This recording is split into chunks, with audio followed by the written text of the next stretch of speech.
todos, sejam bem-vindos. Com muita honra que eu fui convidado para participar desse simpósio organizado pela Liga Uberlandense de Urgência e Emergência. Em nome do nosso comandante, Tenente Coronel Leonardo, comandante do 5º Batalhão de Bombeiros Militar de Minas Gerais, agradeço o convite de participação, a gente se sente muito honrado pelo convite. Meu nome é Alexandre Borelli, sou segundo tenente do Corpo de Bombeiros, estou há 18 anos na corporação e fui promovido a oficial recentemente, há menos de 2 anos, estou oficial. Mas trabalhei muitos anos na ala operacional, atendendo ocorrências, principalmente de atendimento pré-hospitalar. O Corpo de Bombeiros tem várias áreas, né, áreas de combate a incêndio urbano, combate a incêndio florestal, salvamento em alturas, salvamento aquático, mergulho, e atendimento pré-hospitalar também é uma das áreas de atendimento do Corpo de Bombeiros Militar. O tema para o qual nos foi convidado para participar é trauma térmico. E eu, na hora que recebi esse tema, eu fiquei um pouco sem entender o que estava acontecendo, porque nos nossos protocolos, nos nossos manuais, essa expressão trauma térmico, ela não aparece da forma como ela me foi apresentada. Então, eu andei pesquisando e descobri que trauma térmico nada mais é do que as lesões causadas tanto pelo frio quanto pelo calor, ok? Eu vou dar andamento, então, à nossa apresentação, para que a gente possa desenvolver aí um conhecimento a respeito do trauma térmico. Os objetivos dessa nossa aula é definir o termo trauma térmico, que eu já até comecei a comentar, mostrar o que pode causar esse trauma, expor como esse tipo de trauma pode ser cuidado no nosso atendimento pré-hospitalar, né, e quais são as lesões causadas pelo frio, já adiantando aí, a gente tem a hipotermia e o congelamento, e as lesões causadas pelo calor, né, a gente vai falar de queimaduras, desidratação, infecção, choque, todas essas consequências da exposição do ser humano a temperaturas diferentes, eu posso dizer assim, extremas. O trauma térmico, como eu havia mencionado, pode ser compreendido como uma lesão causada pelo frio ou pelo calor, tá ok? Para entender como essa exposição à temperatura, ela atinge o ser humano, a gente precisa entender um pouquinho como é a composição da pele. Então, a pele, e a gente tem até uma brincadeira, que é o maior órgão do ser humano, né? Porque ele cobre todo o corpo, e ela é composta por 3 camadas, tá? A epiderme, a derme e a hipoderme. Pelo slide, dá para perceber, a epiderme é onde a gente vai encontrar os poros, os pelos, né? A camada queratinizada, as terminações nervosas, são todas encontradas nessa camada que é a camada superficial, é a camada que a gente vê da pele, a epiderme. Temos uma camada intermediária, que é conhecida como derme, onde a gente vai encontrar as glândulas sudoríparas e sebáceas, o músculo eretor do pelo e o folículo piloso. E uma camada mais profunda, a hipoderme, ou a camada subcutânea, também conhecida como hipoderme, veias, artérias e o tecido adiposo é encontrado nessa camada, certo? É importante a gente entender um pouco a anatomia da pele para também compreender as consequências da exposição ao frio ou ao calor. É importante também saber qual é a nossa temperatura corporal normal, mais comum, né, a temperatura normal e os extremos em que ela pode chegar. A temperatura normal do corpo, ela anda ali entre 36,6 a 37,2. Então, eu criei aqui, ó, uma sequência de temperaturas para que a gente possa entender o que vai acontecendo com o corpo à medida que ele esfria ou à medida que ele esquenta, tá? Se houver uma desregulação desse centro de temperatura. Vamos lá, a temperatura normal do corpo é entre 36,6 e 37,2. Se por um acaso, por uma exposição a ambientes muito frios, ou por algum tipo de trauma ou condição fisiológica da pessoa, eu perder temperatura, eu posso entrar em uma hipotermia leve, quando a temperatura do meu corpo chega a 34, de 34 a 36,5. Baixando mais, eu vou entrar, então, em uma hipotermia moderada, entre 30 graus e 34, e se acontecer da temperatura do meu corpo baixar a menos de 30 graus Celsius, eu vou entrar em uma hipotermia grave. A gente vai olhar os sinais e sintomas e as condutas para cada um desses tipos de tratamento e de condições de temperatura. Lembrando, essas temperaturas são temperaturas axilares, tá? Medidas na axila. Ao contrário, caso o corpo esquente, e aí é mais comum do que a hipotermia, a gente vai entrar, então, em uma febre discreta, quando a gente percebe entre 37,3 a 38,4. Febres moderadas acontecem na faixa de temperatura entre 38,5 e 39 graus. Uma febre já elevada entre 39,1 e 40,5 graus. E acima de 40,5, 40 graus e meio, a gente vai ter uma hiperpirexia, que é uma temperatura já que causa consequências no organismo mais sérias, tá? E como é que a gente vai medir isso? Com o termômetro. A gente tem os termômetros, tanto os manuais, termômetros digitais, a gente tem aqueles termômetros em antigo ainda, com mercúrio, né? Tem o termômetro que é de laser, hoje a gente vê nos supermercados, por causa da pandemia, muita gente está lá medindo a temperatura, basta apontar o feixe de luz para a testa do paciente e ele vai nos fornecer a temperatura. Ok? Então, vamos prosseguir. Eu fiz uma estratégia aqui para fazer um entendimento melhor de fazer os sinais e sintomas desde o frio extremo até o calor extremo, para a gente ter uma sequência para essa aula. Então, vamos entender as lesões causadas por exposição a temperaturas muito baixas. A hipotermia, ela pode ser classificada como hipotermia primária e hipotermia secundária. Também, porque ela tem as classificações por temperatura, né? Hipotermia leve, moderada e grave, e agora a hipotermia primária e a hipotermia secundária. A hipotermia primária é causada por condições ambientais adversas. É quando o ser humano se expõe ao frio do ambiente.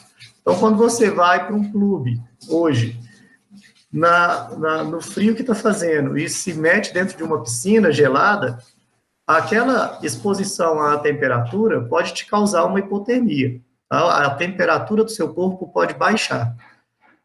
O centro termorregulador do nosso corpo tenta manter a nossa temperatura no normal. Ele só altera caso a gente force o ambiente force a esse centro termorregulador a modificar. Tá? Então, se a gente fizer uma imersão em água com temperatura abaixo de 21 graus, eu posso ter como causa uma hipotermia. E também a exposição em atmosferas frias. Muitas reportagens com escaladores, né, de grandes montanhas, grandes picos, podem ter até como consequência dessa exposição o congelamento das extremidades, né? A gente percebe que isso pode acontecer, e uma coisa muito comum de acontecer em ambientes muito frio é a hipotermia, ou seja, o centro termorregulador do corpo não consegue manter essa temperatura normal, e aí ele começa a perder calor, tá ok? Vamos prosseguir aqui para a hipotermia secundária, que é causada por condições fisiológicas adversas. Isso significa o quê? Que não é mais o externo que vai causar a hipotermia, e sim uma condição da pessoa, uma condição do paciente, da vítima, certo? Então, eu tenho alguns exemplos aí, ó, de condições fisiológicas que podem ser adversas, como recém-nascidos e lactentes precisam ser protegidos do frio externo, né? E aí eles têm também um metabolismo mais acelerado e, dependendo da situação desses recém-nascidos, situação de saúde, pode causar algum problema termorregulador nele, ele causar hipotermias. Hipotermia associadas ao alcoolismo, ao trauma, né? Eu vou representar aqui com algumas imagens, drogas ou medicamentos, cocaína, idosos, hipotiroidismo, doenças cardíacas e diabetes, queimados, pacientes desnutridos, moradores de rua. Todas essas condições fisiológicas podem trazer ao paciente, à vítima, uma situação de hipotermia, né? O bebê, por causa do metabolismo, o alcoolismo, além de atingir o centro nervoso do paciente, da vítima, geralmente o alcoólatra, ele pode acontecer dele ficar na rua exposto ao frio ambiente, e aí o corpo já está perdendo calor para poder metabolizar o álcool, né? Assim como também com a droga. Os idosos já é o contrário do bebê, o metabolismo dele é mais baixo, é mais fraco, ele tem uma pele menos, com condições de manter a temperatura, né, dependendo da situação da pele do idoso. Pessoas com queimaduras também perdem a proteção termorreguladora da pele, e pessoas desnutridas também, ok? Todas essas condições fisiológicas podem ser adversas e causar uma hipotermia. E a gente pode ter, no caso mais grave e mais, o congelamento, e ocorre quando o membro afetado esfria a menos 2 graus Celsius. Não é que a temperatura externa esteja a menos 2 graus Celsius, é o próprio membro da pessoa, é a mão, geralmente acontece nas extremidades, e causa destruição de células com aparecimento de bolhas e hematomas, ok? As extremidades são mais afetadas pelo congelamento, pontas de dedos, ponta de nariz, orelha, né? E por quê? Porque é onde a gente tem os capilares, né? O sangue que faz essa regulação térmica não consegue romper a camada a proteção ali do gelo que está surgindo, o frio. Eu coloquei algumas imagens para ilustrar uma pessoa congelada num banco, morador de rua em locais muito frios. Aqui no Brasil, a gente tem locais lá no sul, né, na região sul do país, que tem esses frios aqui. Em Minas Gerais, algumas cidades são bem frias, bem geladas. A gente começa com arroxeamento nas mãos, essa primeira imagem aqui, né, a gente tem uma cianose aqui nas pontas dos dedos. Olha, essa queimadura, parece uma queimadura de 2º grau, essas bolhas não foram causadas pelo calor, e sim pelo frio, tá? E aqui uma situação já de congelamento, tá ok? Causando aí, às vezes, até uma situação de amputação dos membros, se não conseguir reverter. A hipotermia, ela pode ser, como foi dito anteriormente, leve. E o que acontece, quais são os sinais para eu perceber que a pessoa já está sentindo uma hipotermia leve? Então, ela vai ter uma sensação de frio, o nível de consciência dela não vai se alterar, vai permanecer normal, mas a pessoa vai começar a ter tremores musculares, e a respiração dela vai começar a ficar um pouco mais rápida. Por quê? Para compensar essa necessidade de criar calor. O corpo, o sangue é que faz essa termorregulação, através da sua circulação.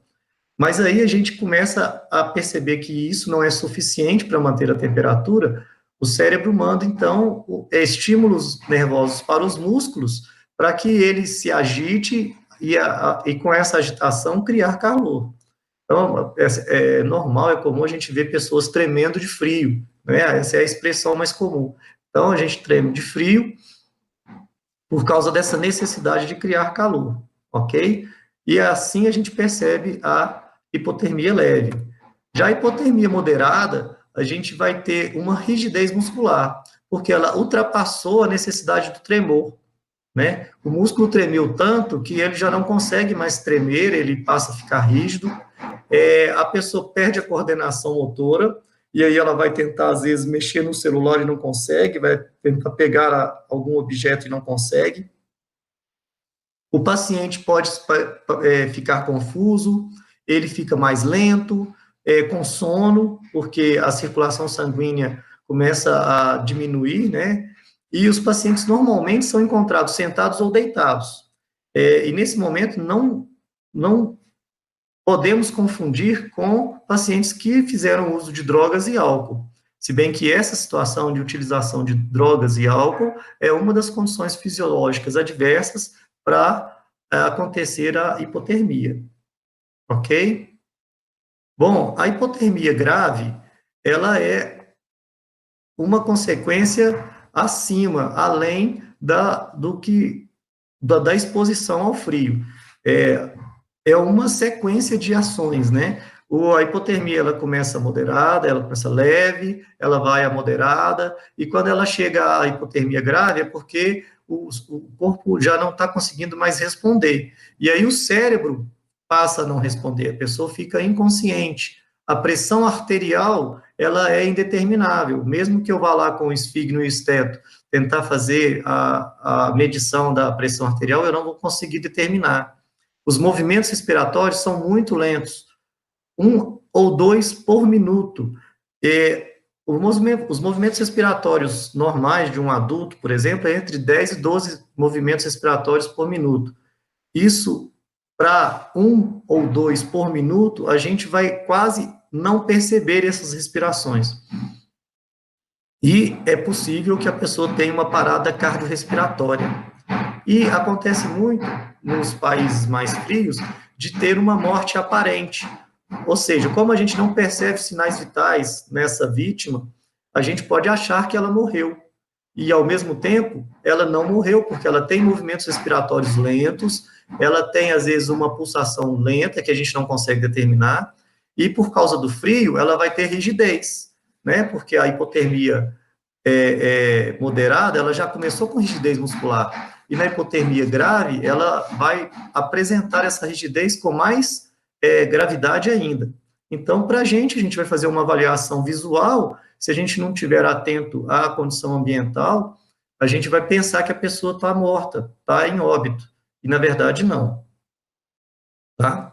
E quais são as condutas que nós devemos ter para que o socorrista possa atender da melhor maneira possível uma pessoa em condições de hipotermia ou de congelamento?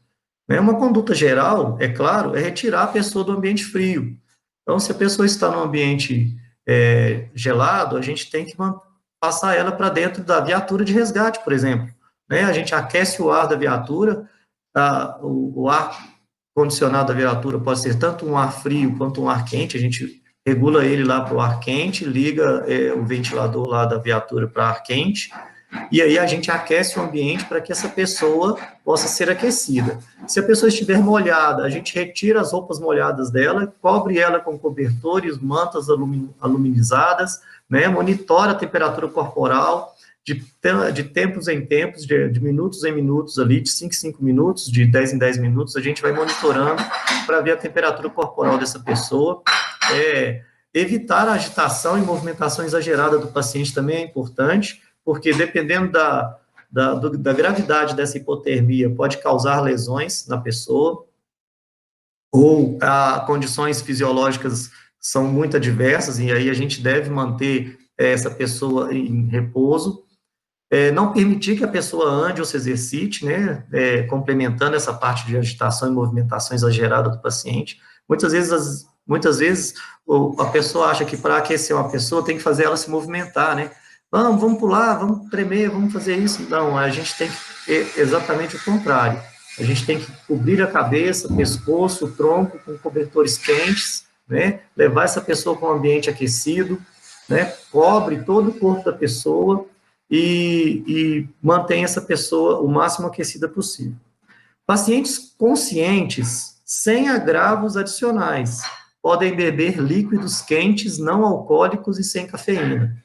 É o famoso leite quente, né, o chocolate quente.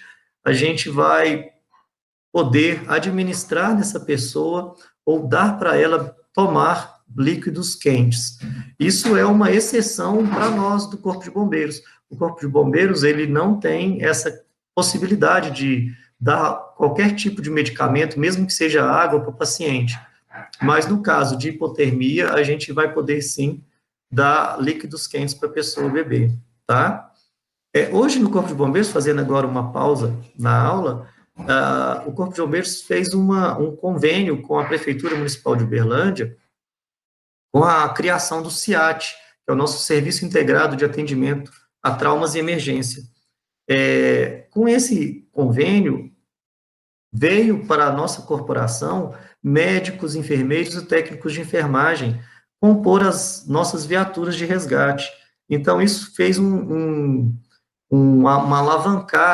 fez alavancar a nossa qualidade de atendimento. Hoje a gente leva o médico direto na cena, leva o enfermeiro, a gente pode aplicar medicação, né? Eles podem aplicar medicação, e isso melhorou muito a nossa capacidade de atendimento.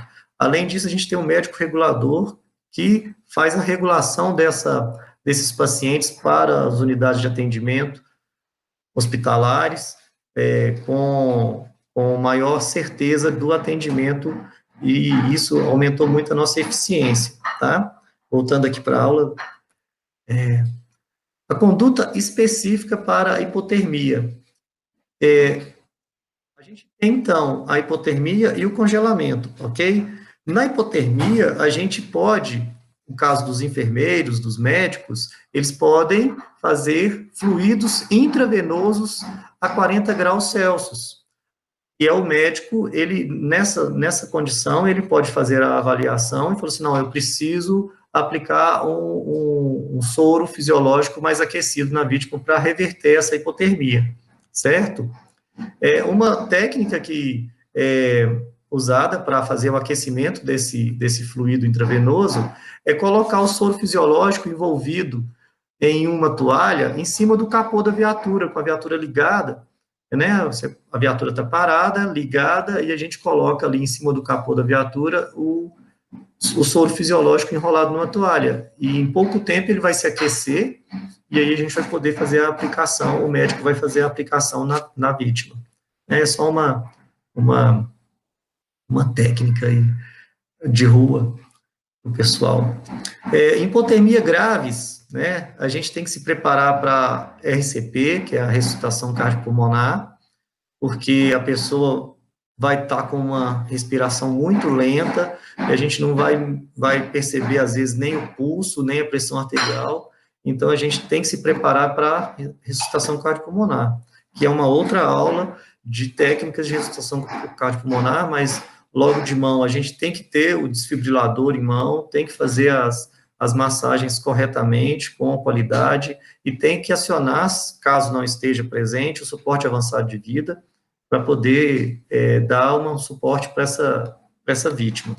E administrar oxigênio, caso a oximetria esteja alterada.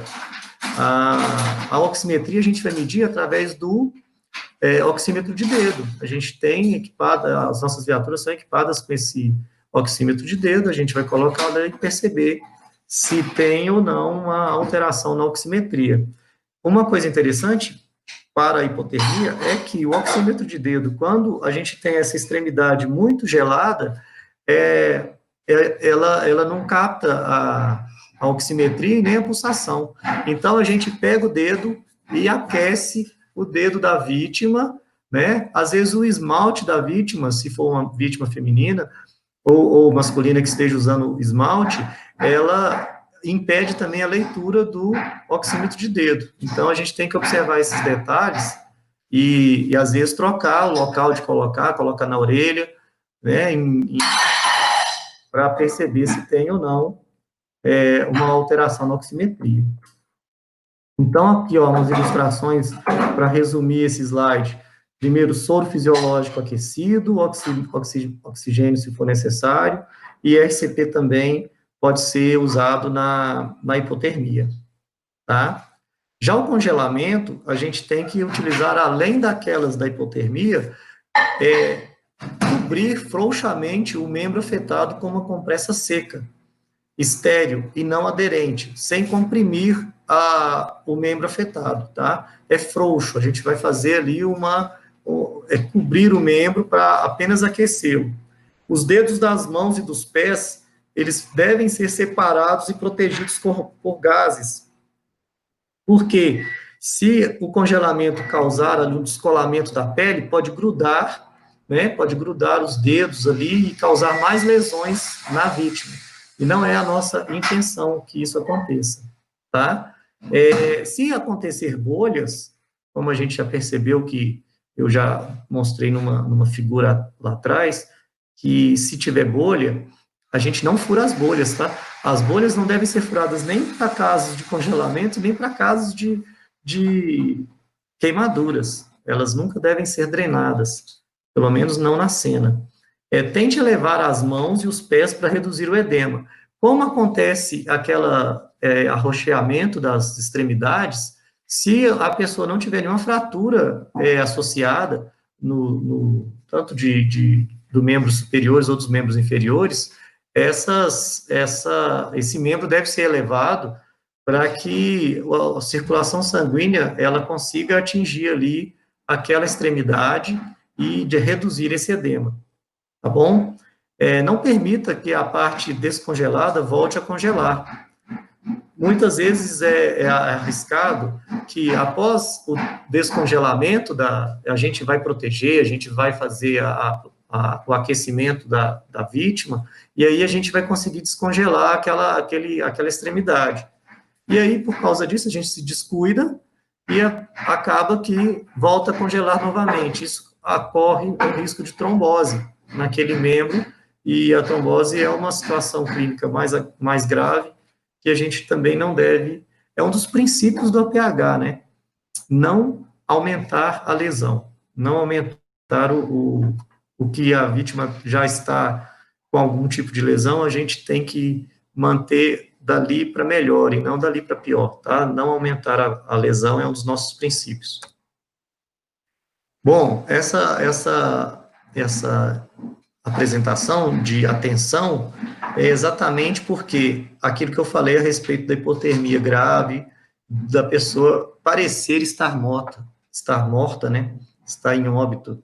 Então, o paciente não está morto até que seja aquecido e morto, né? Ou seja, pacientes hipotérmicos podem parecer mortos, mas têm potencial de serem viáveis, né? Então, você faz RCP antes de presumir a morte, aquece o paciente, e só após o aquecimento e fazer RCP, e aí ele não tem retorno da circulação e respiração, e aí sim a gente pode considerar esse fato.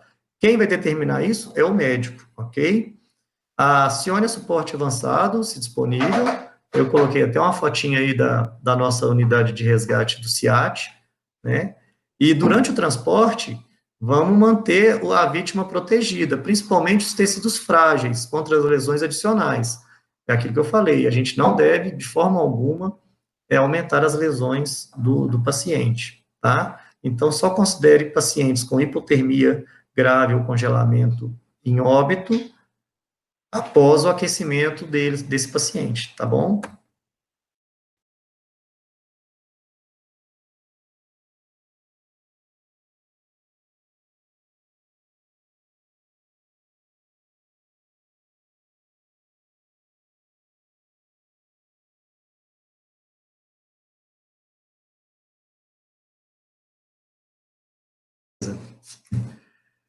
Pessoal, então, retornando aí para a aula, vamos falar a partir de agora de calor.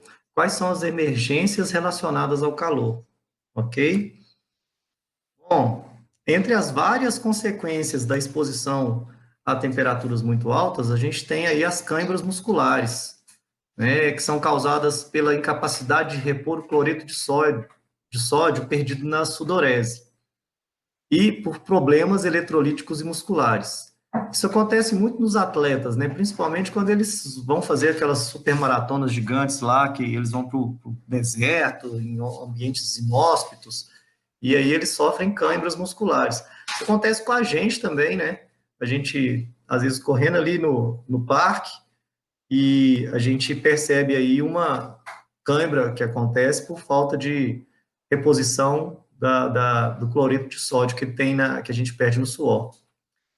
Os sinais são que as câimbras musculares são muito dolorosas, dói muito a cãibra, eu já senti algumas, eu posso dizer que dói bastante. Normalmente nas pernas e no abdômen, eu senti mais foi na perna mesmo. Como doeu? Parece que o músculo retrai totalmente assim. Quem sentiu cãibra aí sabe como é que funciona esse negócio de dor. O que a gente tem que fazer? Quais são as condutas quando a gente tiver um paciente ou algum amigo que sofreu câimbras musculares? Primeiro, a gente tem que remover esse paciente, essa vítima, para um lugar fresco, um lugar, um ambiente mais refrescante do que o ambiente que ela se encontra, tá? Fazer alongamento muscular naquele membro que é afetado pela cãibra e permitir ao paciente que beba líquidos isotônicos, né? Para poder fazer essa reposição do cloreto de sódio. Então, a cãibra muscular é uma das consequências aí da exposição ao calor. Essa é quase natural, né? A desidratação. A incapacidade de repor a perda de suor com líquido. Então, a gente está em ambiente muito aquecido, lugares muito quentes, e a gente está sem beber água. Aí a gente vai perdendo o líquido através do suor e não consegue repor esse líquido de volta. Então, a gente vai se desidratar, ok? Sede, náusea, fadiga excessiva, são sinais e sintomas da desidratação, assim como a redução da capacidade física e mental. Às vezes a desidratação é tão grave, e eu já vi isso em alguns treinamentos do Corpo de Bombeiro, a gente ficar em atividade por tanto tempo sem consumir água, que a pessoa desmaia, tá? Ela sente muita dor de cabeça, cefaleia, né, tonturas, sente náusea e pode desmaiar, como eu disse. Se a desidratação não for tratada rápido, ela pode provocar intermação. Intermação é uma consequência também da exposição ao calor, é uma emergência relacionada ao calor, que a gente vai ver daqui a pouquinho. Eu vou explicar um pouco sobre intermação, sim. E o que a gente deve fazer quando a gente encontra uma pessoa com desidratação? Repor o líquido, claro, a gente tem que dar para essa pessoa consumir líquidos levemente salgados, ok? Isotônicos são ótimos, água de coco e água, naturalmente, é suficiente também para repor essa hidratação. E manter o paciente em uma posição de decúbito dorsal, né? Ou seja, decúbito dorsal as costas para baixo. Em decúbito, a pessoa vai estar deitada. Mantém a pessoa deitada e abastece ela com água, ok?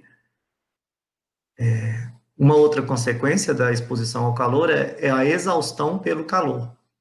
Muitas vezes, a gente hoje está no inverno, mas em temperaturas de ambiente no verão, que está muito quente e a gente às vezes não consegue repor água, beber água naquele momento, e acaba que a gente fica com uma exaustão imensa, a gente se sente muito cansado. Por causa disso, é um esforço físico no calor excessivo, sem ingestão adequada de água.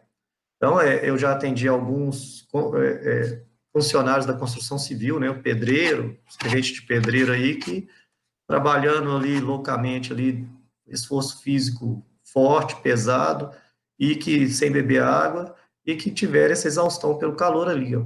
Tiveram todos esses sinais aqui, eu encontrei nos caras, tá? Nas vítimas, ó, taquicardia, fraqueza, tá? Marcha instável, a pessoa fica cambaleante, não sabia andar direito, parece, a fadiga extrema, né? A pele ficava úmida e pegajosa, a pessoa reclamou de dor de cabeça, que tinha tontura, ele só não desmaiou, ele só, né, o pedreiro último que eu atendi, ele só se recostou na parede lá que ele estava construindo, e muito com sudorese grave, né, e coração disparado, sentindo muita fraqueza, né, e também a exaustão pelo calor. Se não tratada, pode provocar a danada da intermação, ok?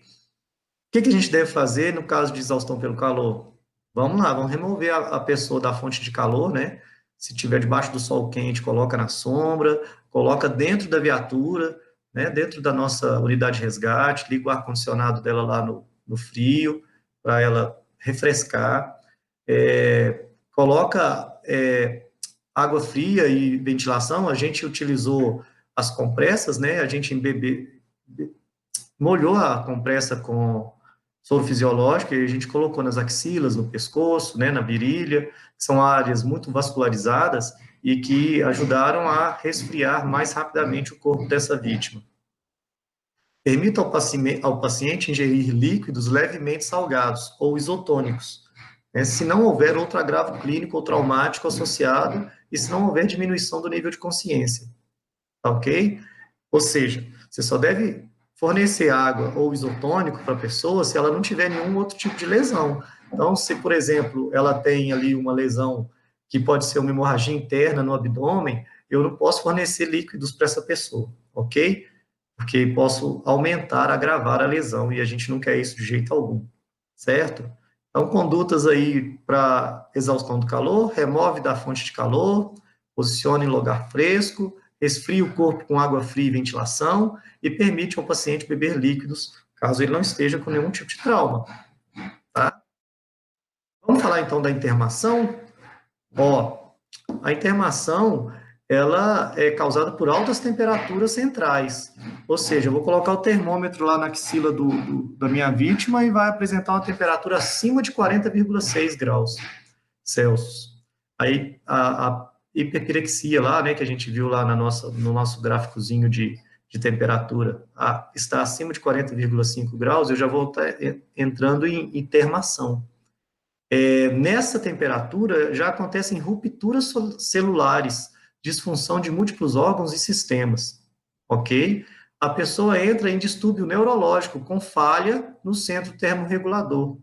Então, o nosso centro termorregulador tenta manter a nossa temperatura entre 36,6 e 37,2 graus. Estamos lá, nessa temperatura normal a vida toda, se Deus quiser. Porém, quando eu perco essa noção, o cérebro não entende o que está acontecendo, ele começa a ter a alteração do estado mental, o comportamento irracional ou delírio, ele pode até tremer, achando que para regular a temperatura, ele precisa de agitação, e aí ele pode fazer tremores musculares, assim como na hipotermia. Vê a loucura que está acontecendo dentro do corpo dessa pessoa que chegou nessa temperatura? Inicialmente, ele pode apresentar uma taquicardia e depois ele evolui para uma bradicardia. Entende essa maluquice? O cara está numa temperatura tal que o cérebro fala assim, não, para eu regular, eu preciso aumentar a circulação sanguínea. Aí ele aumenta a pulsação, o coração bate mais rápido, né, taquicárdico, e percebe, não, isso não funcionou, vamos diminuir. Aí ele vai, tardiamente, depois, e baixa a pulsação para uma bradicardia, ou seja, vai pulsar menos do que o normal para ver se compensa essa circulação e tenta regular a temperatura. Não consegue de toda forma, a pressão sanguínea cai, a respiração fica rápida e superficial, a pessoa fica respirando assim, como se fosse bem rápido e de forma bem superficial, ela não enche o pulmão de ar, né? A pele fica quente, úmida ou seca.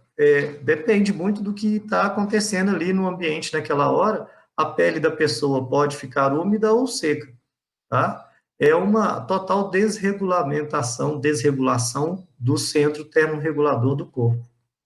E a pessoa perde consciência, pode entrar em convulsão e até em coma, tá ok? E a gente precisa reverter isso. De que forma? A gente tem que resfriar imediatamente o paciente com água gelada ou pacotes de gelo nas axilas, virilha e pescoço. Paciente com água gelada, pacotes de gelo nas axilas, virilha e pescoço. Eu, particularmente, nesses meus 18 anos de bombeiro, nunca peguei uma vítima nessa situação, tá, de internação. Mas eu já tratei pessoas colocando soro fisiológico mais resfriado e compressas embebidas em soro nas axilas, na virilha e no pescoço, sim, para diminuir a temperatura corporal da pessoa, para resfriar a pessoa. Mas não era internação, a temperatura dela não chegou a 40,6 graus.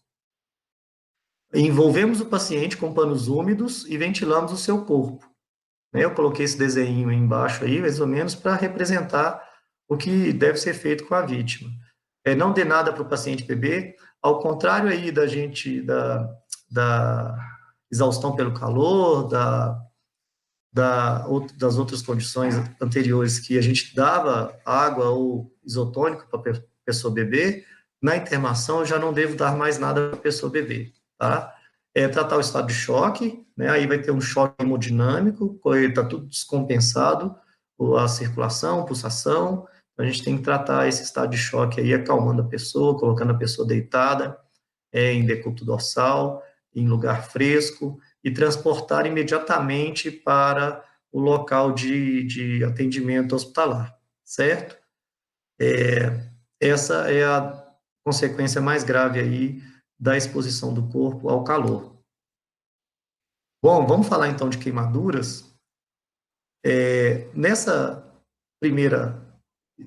primeiro slide, eu já estou mostrando aí as 3 tipos mais comuns de queimadura, né? Esse homem de gravata, ele está apresentando queimaduras de 1º grau, porque a pele está só avermelhada.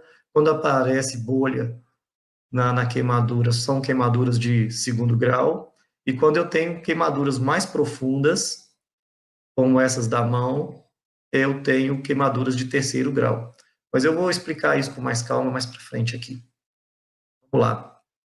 Quais são os tipos de queimaduras que a gente encontra por aí? Temos as queimaduras térmicas, são causadas tanto pelo frio quanto pelo calor. A gente viu que o frio também causa bolha, né?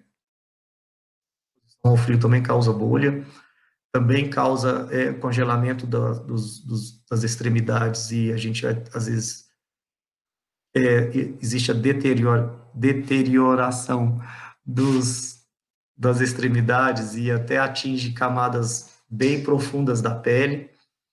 As queimaduras elétricas, e a queimadura elétrica é uma queimadura que a gente tem que prestar bastante atenção nela, porque a corrente elétrica, ela toma um caminho dentro do corpo, e esse caminho tem um ponto de entrada e um ponto de saída.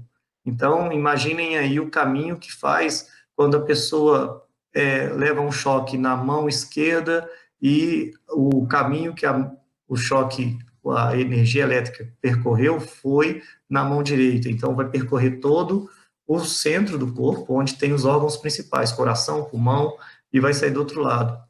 Todo esse caminho pode ter acontecido de sofrer queimaduras, ok? As queimaduras elétricas podem acontecer até de causar uma parada cardiorrespiratória.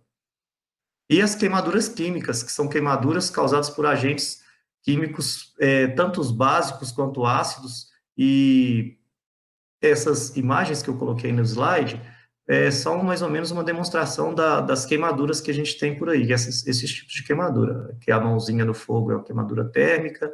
Eu coloquei esses 2 exemplozinhos das crianças aí, perto do fogão, porque são muito comuns queimaduras em bebês, em crianças de pouca idade, perto de fogão, na cozinha. A mãe está ali, está cozinhando, está fazendo uma fritura, e o óleo respinga na pele da criança, causa bolha, causa ferimento. Né? A criança também, quando está em idade já suficiente de arrastar uma cadeira, subir no fogão e puxar a panela pelo cabo da panela, ali dentro da panela pode ter um líquido quente e causar uma queimadura de grande extensão aí na criança. Né? Então, por favor, criança, a gente tem que ter total atenção o tempo todo, tempo integral, e criança na cozinha mais ainda, mais atenção. E se você não estiver por perto, coloque os cabos das panelas viradas para dentro do fogão. Eu acho que isso já é um senso comum hoje em dia, né? Então, vamos ficar atentos a esse tipo de coisa. Lá, ó, uma mãozinha segurando pedras de gelo, E eu quando estava fazendo esse estudo para fazer essa apresentação, eu peguei um cubo de gelo aqui em casa com a mão, assim, cara, ficou grudada a pele no gelo, eu acho que até causou uma lesãozinha ali pequenininha. Eu falei assim, ó, tá vendo? Se fosse uma pedra de gelo maior ou uma situação de frio mais extremo, talvez eu ia conseguir uma queimadura aqui na minha mão até é considerável. O maluco aí segurando o fio elétrico, né? Essa queimadura, essa foto com uma queimadura nas costas, essa foto é uma queimadura elétrica, tá?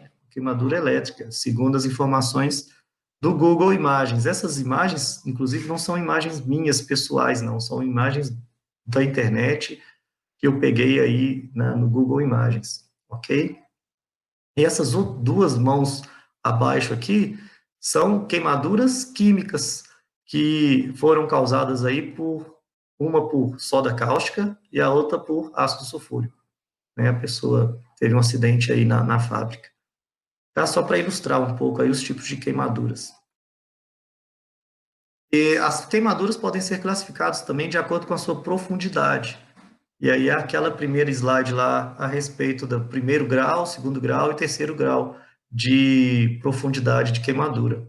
No primeiro grau, que é a queimadura mais superficial, ela atinge apenas a primeira camada da pele, a epiderme. Caracteriza-se por uma queimadura dolorosa, mas que regride em poucos dias. Esse tipo de queimadura é muito comum no verão, né? E a gente vai para clube, ou então anda no sol quente aí, e aí a gente tem essas queimaduras na pele, fica vermelhão a pele ali, até descasca depois, dá para tirar uma casquinha ali no final das contas. É a queimadura de primeiro grau. A queimadura de segundo grau é uma queimadura moderada, né, considerada moderada, mas ela atinge duas camadas, a epiderme e a derme. É uma queimadura mais profunda, porém nem tanto quanto a de terceiro grau, que é uma queimadura profunda e ela pode atingir as camadas como tecido gorduroso, músculo, nervo, vasos, ossos, órgãos. É uma queimadura que ela ultrapassa, às vezes, as três camadas da pele, chegando aí a atingir os ossos e os músculos. Ok? A queimadura ela pode também ser avaliada através da sua extensão. Qual o tamanho da extensão dessa queimadura? Quanto do corpo foi queimado? Para isso, a gente tem dois métodos de aferição. Tá? O primeiro método é a regra dos 9. A regra dos 9 eu representei nesse desenho aí do lado. É diferente para o adulto e diferente para a criança. Mas o que é diferente? Tá vendo? Ó, se vocês observarem, no tronco é a mesma porcentagem, tanto para o adulto quanto para a criança, 18%. 18% do corpo da parte da frente, 18% é a parte de trás, a parte das costas. Os braços do adulto e os braços da criança também representam 9% da área corpórea. O períneo, a virilha, é 1%, tanto no adulto quanto na criança. A diferença está na cabeça e nas pernas.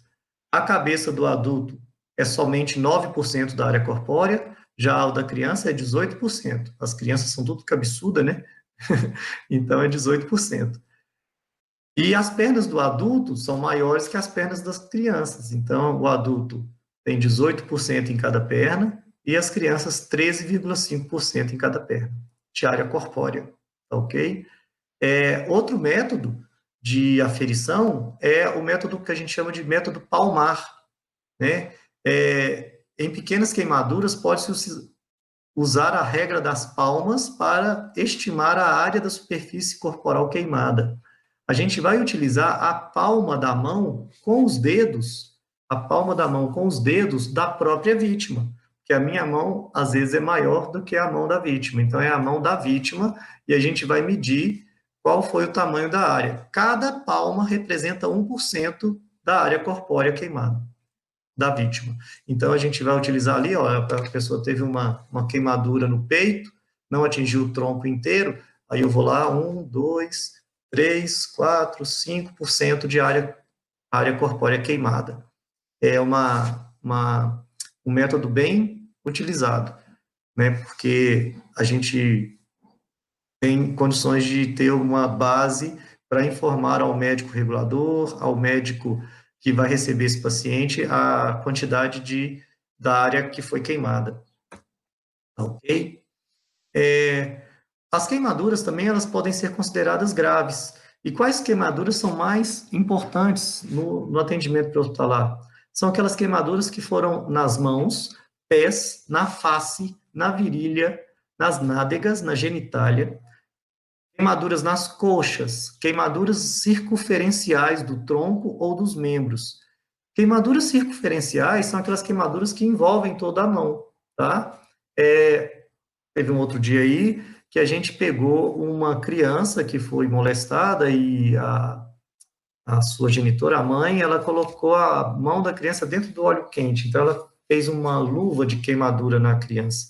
É uma covardia, a gente fez esse atendimento, o ser humano tem essas maluquices cruéis, e a gente, quando tem esse tipo de queimadura circunferencial, é uma queimadura considerada muito grave, ok? Então, a gente tem queimaduras em vias aéreas também, elas são muito graves. Essas queimaduras, elas são manifestadas pela dificuldade respiratória, dor e os pelos nasais chamuscados. Esse tipo de queimadura eu encontro com muita facilidade quando a gente vai atender algum tipo de incêndio. Então, eu chego lá na casa para atender o incêndio, para fazer debelar as chamas, e aí está lá o dono da casa com o rosto todo enegrecido pela fumaça, né, pela fuligem, mas os pelos do nariz todos chamuscados, uma dificuldade respiratória bem grande, né, e sentindo dor ao respirar. Por quê? Porque ele tentou combater o incêndio sozinho, né, pegou uma mangueira de jardim, pegou balde d'água para tentar apagar o fogo, e, na verdade, ele acabou sofrendo queimaduras das vias aéreas. Esse tipo de atendimento, a gente tem que pegar essa vítima e dar atenção para ela e levar ela para o hospital assim que a gente puder, tá? Queimaduras de segundo e de terceiro grau em mais de 20% da área corpórea. Lembra como é que a gente faz a medição, né, através da regra dos 9 ou da regra palmar. Então, a gente calcula ali a quantidade de corpo que foi queimado. Se a queimadura for de segundo ou de terceiro grau numa área grande do corpo, né, 20%, a gente, então, considera essa queimadura como grave. Queimaduras elétricas também são bem graves, por causa do caminho que essa queimadura provoca no corpo. E queimaduras associadas à idade e a fraturas. A idade é entre 55 e 5 anos de idade, ou seja, pessoas com mais de 55 anos e crianças com menos de 5 anos, se sofrerem queimaduras, a gente vai considerar essas queimaduras como graves, tá? E quando a gente tem queimaduras associadas a fraturas de ossos longos, ossos como o fêmur, como o húmero, né, a gente vai ter aí, considerar essa fratura como uma fratura grave, ok? Quais são os sinais e sintomas de cada uma das queimaduras que a gente tem aí de primeiro, segundo e terceiro grau? Na de primeiro grau, a dor, ela vai suavizar com o frio e ela é hipersensível. A gente, quando vai para o sol quente lá, né, pegar um bronzeado e sai de lá todo vermelhão, quando a esposa da gente chega e coloca a mão nas costas da gente, a gente quer até brigar com ela, né? Porque dói pra caramba, fica muito sensível a pele fica bem avermelhada. Já a queimadura de segundo grau, além da dor e da hipersensibilidade, ela causa as bolhas, né, conhecidas como flictenas. Elas causam eritemas e as manchas. E é muito dolorosa também as queimaduras de segundo grau. Já a de terceiro grau tem uma característica diferente, ela é indolor. Ela é indolor porque ela queima as terminações nervosas. Então, ela causa edema, pode causar estado de choque, a possibilidade de porta de entrada e de saída da queimadura elétrica, tá vendo? É uma queimadura ali que, naqueles pontos, ela pode ser de terceiro grau, porque ela entrou, percorreu as 3 camadas da pele, percorreu o músculo, percorreu ossos, né? E aí, na saída, ela veio lá de trás, veio nos ossos, veio no músculo, veio na pele, e aí ela fez todo esse caminho, causando uma queimadura de terceiro grau. Né? A aparência é esbranquiçada, pode ter tecidos negros em volta e sem vida, Então, é como se a gente tivesse ali uma carbonização daquele tecido, tá? Não há dor, porque as terminações nervosas responsáveis pela sensibilidade à dor foram também queimadas. Porém, queimadura de terceiro grau, na borda dessa queimadura, eu encontro queimaduras de segundo grau ou de primeiro grau também. E aí, na borda da queimadura de terceiro grau, eu tenho queimaduras ali que são muito doloridas. O paciente sente muita dor, não no centro da queimadura, mas na borda dela, ok? E isso vale a consideração. Quais são as condutas quando a gente tem, então, que tratar um paciente que sofreu queimaduras? Primeiro a gente vai expor o corpo do paciente, vai remover as roupas não aderidas à pele, e as roupas que estiverem aderidas a gente vai recortar em volta. Tá? Então, a gente tem uma queimadura ali que a pessoa queimou o braço, a manga da camisa ficou grudada na pele, eu vou recortar em volta e vou deixar aquela roupa aderida na pele, aderida lá, eu não vou arrancar não, porque senão eu vou arrancar a pele da pessoa, tá? Eu tenho que remover anéis, relógios, brincos, né, joalherias. Por quê? Porque a tendência é que a pele vai se inflamar, vai inchar. E se eu não arrancar o anel, se eu não arrancar o brinco, na hora de fazer essa retirada, eu vou ter um problema sério, tá? Relógios também, caso a queimadura seja no membro afetado, vale a pena fazer a retirada desse tipo de adorno. Tá? Determine a área afetada e a profundidade, isso é importante, para a gente poder repassar isso para o médico. Qual foi a área afetada? Foi 10% da área corpórea, foi 5%, foi uma profundidade X, foi primeiro, segundo ou terceiro grau essa queimadura. Então, é importante a gente ter essa conduta de verificar, né, fazer essa avaliação.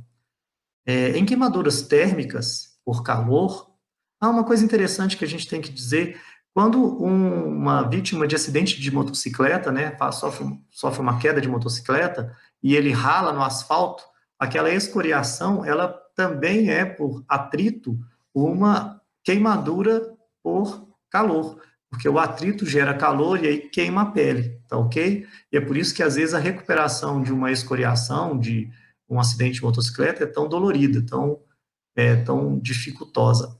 Né? Na queimadura térmica, resfria a área afetada com água potável ou soro fisiológico. É aquilo que eu falei, a gente pega compressas e embebeda com soro fisiológico e coloca protegendo a queimadura.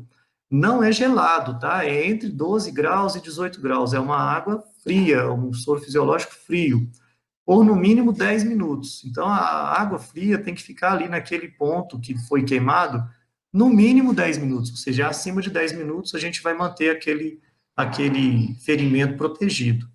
E a gente deve se limitar a, no máximo, 10% da área corpórea.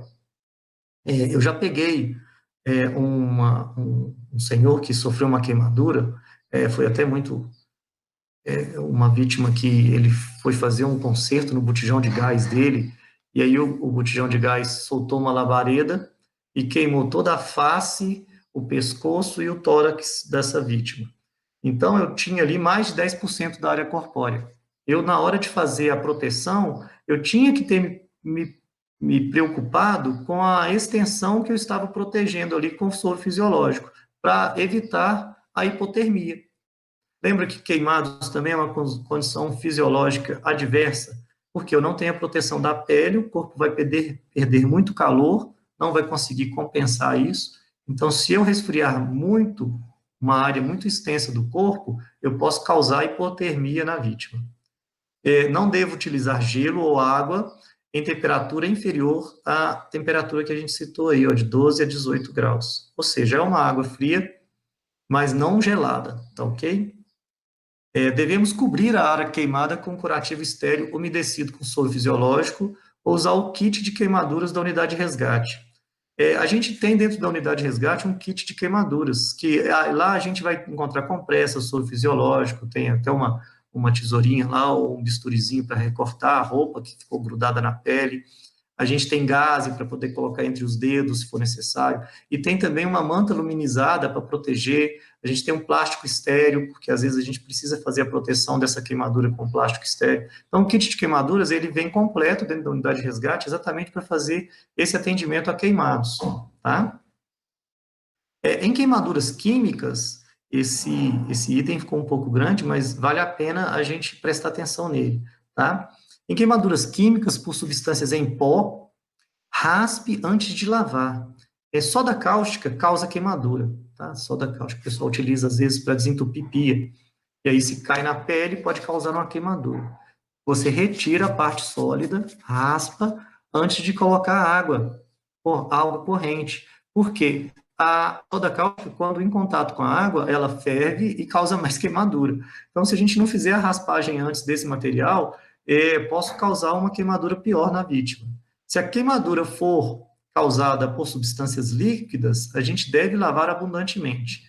Em ambos os casos, tanto em queimaduras com substâncias em pó sólidas ou em substâncias líquidas, eu devo fazer a lavagem por, no mínimo, 15 minutos, tá? Então, 15 minutos de água corrente ali em cima da queimadura, seja lá onde for, eu fico batendo na mão para poder ter uma cumplicidade com vocês, mas qualquer parte do corpo você vai fazer a limpeza com água corrente por no mínimo 15 minutos. Procure saber a natureza química e o tempo de ação dos produtos. Se for possível, é claro, né? Nem todo mundo é químico e nem todo mundo tem o rótulo lá do produto que utilizou e que causou a queimadura. A solução salina deve ser utilizada na limpeza apenas em ausência de água. Ou seja, soro fisiológico é o último caso. Na nossa unidade de resgate, a gente não tem uma reserva de água, então a gente sempre utiliza o soro fisiológico porque a gente não tem água. Mas se na casa da pessoa ou na situação que você encontrar tiver água, ela é o ideal para fazer a limpeza, tá ok? A queimadura ela deve ser protegida do ar, do vento, da poeira e de outras sujeiras, por causa da infecção. Ela pode causar infecções pela desproteção da pele. A pele foi queimada, e aí qualquer sujeira, qualquer contato que eu tiver ali com produtos ou agentes fisiológicos, né, bactérias, ela vai causar infecção na pessoa. E, é claro, nosso princípio é não aumentar a lesão, de forma alguma. Continuando com as condutas, caso a queimadura seja no olho, a gente tem que cobrir os dois olhos. O olho não consegue se movimentar sozinho. Se eu tampo um olho, o outro olho, ó, ele movimenta do mesmo jeito. E aí a gente consegue fazer essa movimentação parar quando eu tampo os dois olhos. Então, se eu tenho uma queimadura nos olhos, eu cubro com gás umedecida os dois olhos, tá? Em caso de lesão ocular por agentes químicos, eu devo irrigar durante todo o transporte até chegar do hospital. Lembra da lavagem lá de no mínimo 15 minutos? Eu vou colocar a pessoa debaixo da torneira lá, lavar aquele agente químico ali por 15 minutos, e durante o transporte eu vou continuar aplicando água ali o tempo todo, para chegar no hospital e tentar salvar a vista daquela pessoa, tá? Dedos queimados devem ser separados com gaze.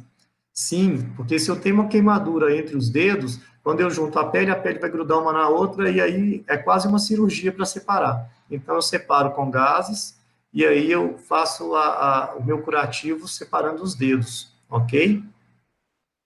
Em queimaduras elétricas, eu verifico sempre 2 possíveis locais de lesão. Então, o cara sofreu um choque elétrico. Eu vou ver um local de entrada e um local de saída.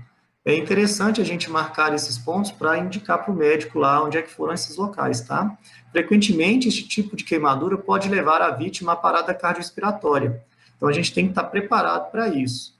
Quando a gente é acionado no Corpo de Bombeiros, no atendimento pré-hospitalar, para um atendimento desse tipo, é uma pessoa que sofreu um choque elétrico, a gente já tem que ir preparado para a queimadura que a pessoa teve e para parada cardiorrespiratória, porque é bem possível, bem provável que, dependendo da tensão da corrente elétrica, a gente vai ter que fazer esse procedimento, tá?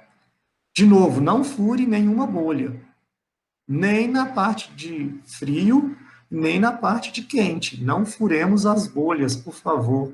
Tratar as lesões adicionais, porque, no caso, por exemplo, do choque elétrico, a pessoa sofre um choque elétrico, às vezes ela cai, e ao cair, ela pode ter uma lesão adicional ali na cabeça, né? Então, a gente pode ter um corte, pode ter uma fratura. Eu vou ter que tratar essas lesões também, tá? Prevenir o estado de choque, deixando a pessoa em repouso, cobrindo essa pessoa, né? Controlando a temperatura dela para que ela não entre em hipotermia, né? Fornecer oxigênio através do oxímetro de dedo, eu vou verificar se a oximetria está alterada. Oximetrias abaixo de 94%, eu já tenho que administrar oxigênio, tá? Considerar acionar a unidade de suporte avançado e se ela estiver disponível. Caso contrário, não há necessidade, a gente tem que transportar ela de acordo com a regulação médica, certo? Essa é a nossa aula, eu deixei aqui uma frase que eu gosto muito do Ícaro Fonseca: cada um terá a vista da montanha que subir. Para mim, ela significa que cada um consegue atingir o objetivo de acordo com seu esforço, né? Se vocês tiverem dúvidas aí durante a apresentação, podem colocar, eu acho que no chat, eu vou poder responder depois, ou então eu vou deixar aqui ao final os meus contatos pessoais para vocês direcionarem as suas dúvidas para mim, assim que possível eu vou respondendo a cada uma delas, ok? Essas são as nossas referências. Eu retirei o conteúdo da nossa Instrução Técnica Operacional 23, a nossa Protocolo de Atendimento Hospitalar do Corpo de Bombeiros e o PHTLS, a nona edição. Né? As imagens eu tirei, como eu disse, do Google Imagens e do Depósito de Fotos.